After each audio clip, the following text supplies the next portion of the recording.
علی بھائی اگلا سوال ہے، قربانی کے گوشت کے 3 حصے کرنا کیا سنت مبارکہ ہے؟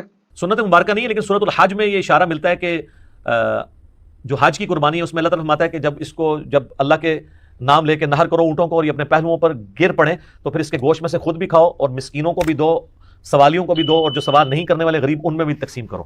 تو اس کی بنیاد پہ کہا گیا کہ خود میں مراد خود اور آپ کے اپنے رشتہ دار ہیں، تو 2 حصے یہ بن گئے، اور تیسرا آپ نے مسکینوں اور غریبوں میں کرنا ہے۔ یہ اجتہاداً ہے سب کے نزدیک، آپ سارا خود بھی کھا لیں تو جواز موجود ہے اس کا، لیکن بہتر ہی ہے کہ 3 حصے کرنے چاہیے، جس طرح قرآن پاک میں اشارتاً ذکر ہے، اسی کو فالو کرنا چاہیے۔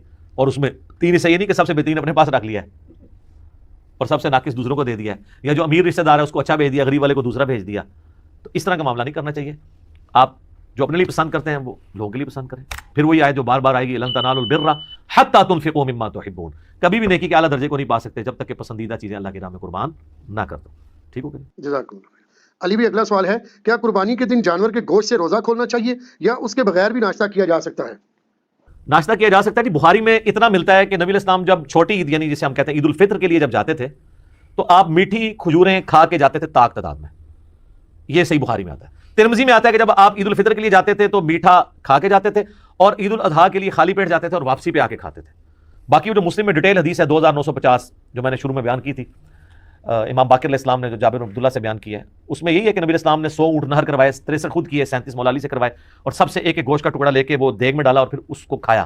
تو اس میں اشارہ ملتا ہے کہ نبی علیہ السلام پریفریبل عید والے دن اپنی قربانی کے گوشت سے ناشتہ تناول کرنا پسند فرماتے تھے، لیکن نبی علیہ السلام تو یہ کر سکتے تھے کیونکہ ان کی تو قربانی شروع میں ہو جانی ہے۔ اگر ایک بندے کی جا کے عصر کے وقت قربانی ہو رہی ہے تو وہ شام تک بیٹھا رہے گا، تو روزے کا ذکر کہیں پہ بھی نہیں ہے۔ صرف یہ ہے کہ عید الاضحیٰ میں آپ نے ناشتہ جو ہے وہ عید کی نماز پڑھنے کے بعد کرنا ہے، اور عید الفطر میں آپ جاتے ہوئے کچھ کھا کے جائیں گے۔ وہ جاتے ہوئے کیوں کھا کے جائیں؟ آپ نے اعلان کرنا ہے کہ روزے ختم ہو گئے ہیں بیسیکلی، کیونکہ آپ کی مسلسل روٹین تھی نا۔ تو بخاری مسلم میں حدیث ہے کہ 2 دن روزہ رکھنے سے اللہ نے مجھے منع فرمایا، تو وہ جو منع ہونے کی جو ہے نا دلیل وہ یہی ہے کہ آپ نے جاتے ہوئے کرنا ہے۔ تو اب بڑی عید میں بھی اگر آپ نے شام تک روزہ میں چلانا ہے تو اس سے تو منع کیا گیا، تو آپ ناشتہ کر لیں لیکن واپسی پہ کریں، جاتے ہوئے کچھ کھا کے نہ جائیں۔ تو یہ چیز ہے۔ ٹھیک ہو؟ علی بھائی اگلا سوال ہے، قربانی کی کھال کس تنظیم کو دینی چاہیے؟ اس کے علاوہ وہ بھی کوئی مصرف ہو تو وہ بھی ہمیں بتا دیجیے۔ تنظیم دیکھیں جی، اب تو آلموسٹ تنظیمیں ٹھنڈی ہو گئی ہیں کیونکہ کھالیں بہت سستی ہو گئی ہیں۔ جس طرح آج سے 20 سال پہلے بڑی کھال 5000 روپے کی تھی، آج تو شاید وہ 25,000 کی ہوتی، لیکن تو اب 500 کے اوپر وہ کھالیں جو ہے نا وہ اٹھاتے ہی کوئی نہیں، اس پہ تو نمک ہی لگ جاتا ہے 100 روپے کا۔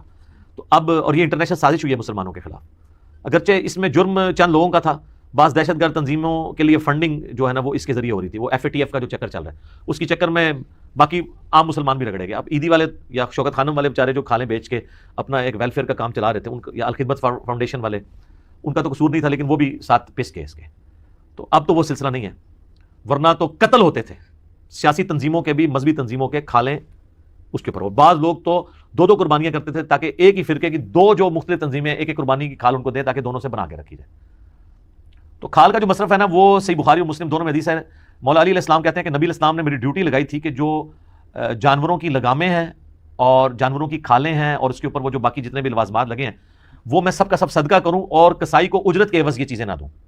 اور صحیح مسلم میں حدیث ہے کہ قربانی کی کھال کو آپ اپنے استعمال میں مسلح کے طور پہ اور ڈول بنانے کے لیے لا سکتے ہیں۔ مختصر یہ کہ اس کا وہی مصرف ہے جو گوشت کا مصرف ہے۔ گوشت آپ خود بھی کھا سکتے ہیں، کسی کو بھی دے سکتے ہیں، کھال آپ خود بھی استعمال کر سکتے ہیں، کسی کو بھی دے سکتے ہیں۔ کسائی کو اس لیے نہیں دے سکتے کہ وہ پھر اس کے معاوضے کے عوض جاری ہوتی ہے۔ جس طرح عام دنوں میں آپ دیکھتے ہیں لوگ کوئی جانور گراتے ہیں تو وہ کسائی کہتا ہے جی میں کھال ہی لے لوں گا۔ اب نہیں ویسے کسائی کھال لیتے ہیں کیونکہ اب تو کسائیوں کا ریٹ کھال سے بہت زیادہ ہے۔ جب جس زمانے میں ریٹ وہ قریب ہوتے تھے تو وہ کہتے تھے ٹھیک ہے بکرا ہم ذبح کر دیں گے، کھال مجھے دے دینا۔ تو قربانی میں تو وہ کام نہیں آپ کر سکتے۔ تو کھال کا مصرف یہ ہے کہ آپ کسی بھی تنظیم کو جو گورنمنٹ کی طرف سے رجسٹرڈ ہو، بینڈ نہ ہو، چاہے وہ سیاسی ہو یا مذہبی تنظیم ہے، آپ اس کو دے سکتے ہیں، خود بھی استعمال میں لے کے آ سکتے ہیں۔ ٹھیک ہو گیا؟ جزاک اللہ۔